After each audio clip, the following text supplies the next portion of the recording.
Perkenalkan, nama saya Sulisti Anggraini dengan NIM 23050760034. Di video kali ini, saya akan membahas tentang materi tentang teori psikologi sastra. Jadi, teori psikologi sastra bersifat interdisipliner karena dibangun dari dua disiplin ilmu, yaitu psikologi yang mempelajari tentang ilmu jiwa dan sastra. Jika dilihat secara terpisah, maka antara psikologi dan sastra jelas berbeda. Psikologi merujuk pada kajian ilmiah tentang berbagai aktivitas mental manusia yang dapat diamati secara nyata.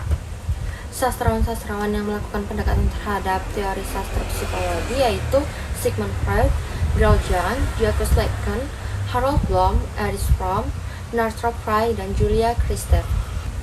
Pencetus utama teori psikologi sastra adalah Sigmund Freud, seorang psikoanalisis asal Australia.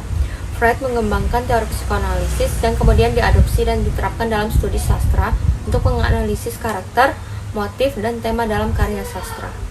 Selanjutnya yang kita bahas adalah asumsi dasar kajian psikologi sastra.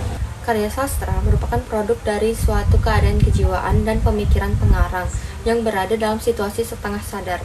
Setelah mendapat bentuk yang jelas, dituangkan ke dalam bentuk tertentu secara sadar dalam bentuk penciptaan karya sastra. Lalu ada mutu. Mutu sebuah karya sastra ditentukan oleh bentuk proses penciptaan dari tingkat pertama yang berada di alam bawah sadar kepada tingkat kedua yang berada dalam keadaan sadar. Di samping membahas proses penciptaan dan kedalaman segi perwatakan tokoh, perlu pula mendapat perhatian dan penelitian, yaitu aspek makna, pemikiran, dan falsafah yang terlihat di dalam karya sastra. Karya sastra yang bermutu, menurut pendekatan psikologis, adalah karya sastra yang mampu menyajikan simbol-simbol, wawasan, perlambangan yang bersifat universal, yang mempunyai kaitannya dengan mitologi, kepercayaan, tradisi, moral, budaya, dan lain-lain. Karya sastra yang bermutu menurut pandangan pendekatan psikologis adalah karya sastra yang menggambarkan kekuatan dan kekacauan batin manusia, karena hakikat kehidupan manusia itu adalah perjuangan menghadapi ketakutan batinnya sendiri. Selanjutnya yang kita bahas adalah lingkup kajian psikologi sastra. Pada dasarnya, psikologi sastra akan ditopang oleh 3 pendekatan sekaligus. Yang pertama, pendekatan tekstual, yang mengkaji aspek psikologis tokoh dalam karya sastra. Yang kedua, pendekatan reseptif pragmatik, yang mengkaji aspek psikologis pembaca sebagai penikmat karya sastra yang terbentuk dari pengaruh karya yang dibaca, serta proses resepsi membaca dalam menikmati karya sastra. Yang ketiga, pendekatan ekspresif, yang mengkaji aspek psikologis sang penulis ketika melakukan proses kreatif yang terproyeksi lewat karyanya, baik penulis sebagai pribadi maupun wakil masyarakatnya. Selanjutnya ada teknik kajian psikologi sastra. Teknik kajian psikologi sastra yang pertama itu ada analisis karakter, yang kedua analisis motif, lalu yang ketiga analisis gaya bahasa.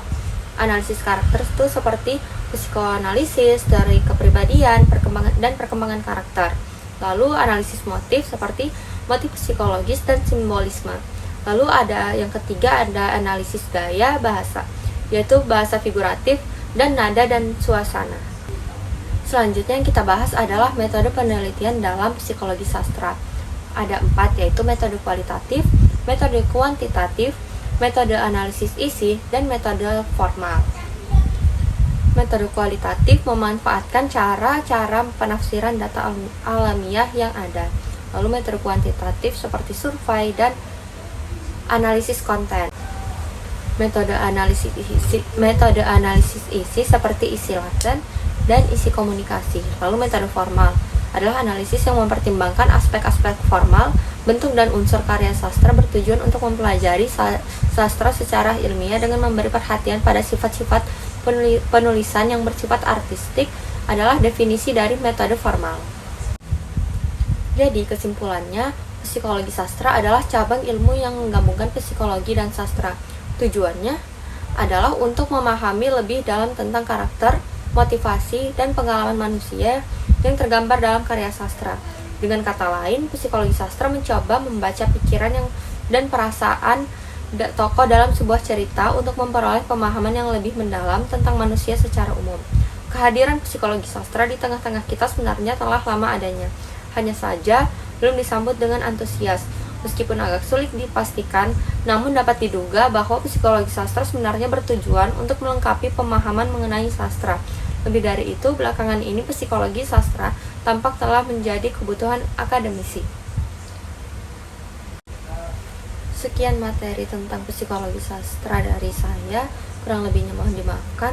Wassalamualaikum warahmatullahi wabarakatuh. Bye bye.